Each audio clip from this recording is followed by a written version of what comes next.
John Kennedy హత్య 1963లో టెక్సాస్లోని డల్లాస్లో జరిగిన ఈ హత్య వెనుక ఉన్న నిజం నేటికి ప్రపంచానికి తెలియని అత్యంత సున్నితమైన రహస్యం. కానీ ఇప్పుడు ఆ రహస్యం పైనుంచి తెర తొలగిపోనుంది. రష్యా నుంచి వచ్చిన ఈ రహస్య పత్రాలు రష్యన్ నిఘా సంస్థ కేజీబీకి చెందినవిగా ఆరోపణలు ఎదుర్కొంటున్నాయి.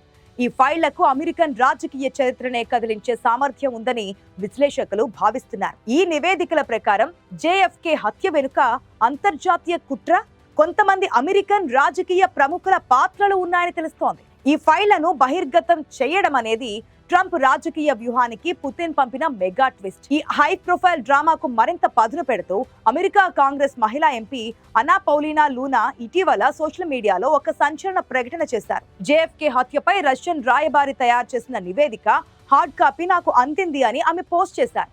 ప్రస్తుతం తమ నిపుణుల బృందం ఆ పత్రాలను అనువదించి సమీక్షిస్తోంది అని, వాటిని త్వరలోనే అప్లోడ్ చేస్తామని లూనా తెలిపారు. ఈ నివేదిక చాలా కాలంగా ఉన్న అనేక రహస్యాలను వెలికి తీస్తుందని ఆమె పేర్కొన్నారు. ఇక్కడ గమనించాల్సిన మరో కీలక అంశం ఉంది. డొనాల్డ్ ట్రంప్ గతంలో తన ఎన్నికల ప్రచారంలో కెనడీ ఫైళ్లను పూర్తిగా బహిర్గతం చేస్తారని హామీ ఇచ్చారు. కానీ అధికారంలోకి వచ్చిన తర్వాత ఆ డిమాండ్లను ఆయన విస్మరించారు. ఇప్పుడు రష్యా నుంచే నేరుగా ఈ పుతిన్ ఫైల్స్ రావడం అమెరికా రాజకీయాలను కొత్త శకంలోకి తీసుకెళ్తుందని విశ్లేషకులు అభిప్రాయపడుతున్నారు. ఈ ఫైళ్లలో ఏ అమెరికన్ ప్రముఖుల పేర్లు బయటపడతాయి?